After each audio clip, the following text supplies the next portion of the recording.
Okay guys, just taking a little video of my new drip water system into my little pond here.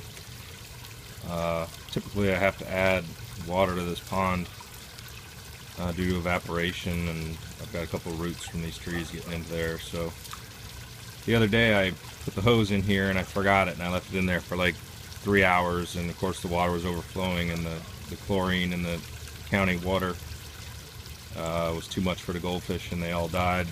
So I felt kind of guilty, so I decided to install a drip water system, and then I carried it kind of to the extreme because I'm nerdy like that. What I did was I basically started over here with a splitter valve so I can still use my hose, but then I've got a backflow preventer, followed by a pressure regulator, followed by an adapter to change the regular hose down to 1/4 inch, and then the drip line, which I bought all this stuff at Lowe's or Home Depot sells it.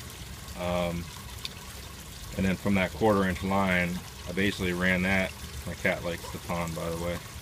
I ran that line over here to this drip way, and basically, you know, it's got an adjustable valve, so I can just drip the water, or if it runs really low, I can turn it up higher by twisting the knob. But I like to keep it on a constant drip, usually a little bit slower than that, but I turned it up to so I can see. So it's constantly replenishing the water, which drips into this spillway and then down into the main pond. And then I've also got a hose connected from the fountain that just comes up here just to make the water go from the bottom to the top and then down the waterfall.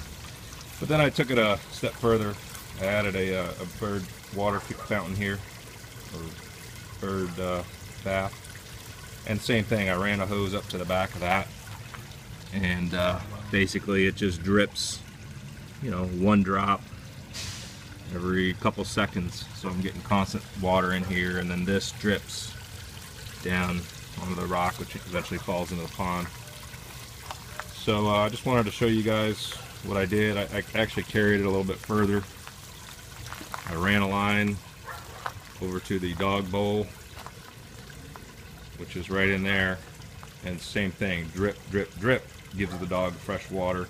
And then I ran a second line from that just to discharge overflow here. And that's not all. There's the dog, happy to have fresh water. I ran one more way over there into that fountain, and that just drips into the pool, and I put a valve there behind that so that I can turn it on or off instead of, you know, dragging the hose out and filling up the pool due to evaporation. This if you left this on for days, it would take days to fill the pool, but it's a nice little dripping sound and fills up the pool. So that's my my nerd invention for the day. I think I've pretty much carried this about as far as it can go. Haven't seen any birds in my new bird bath yet, but hopefully these goldfish will live a much longer life if I can keep the gray heron out of here. Alright guys, thanks for watching.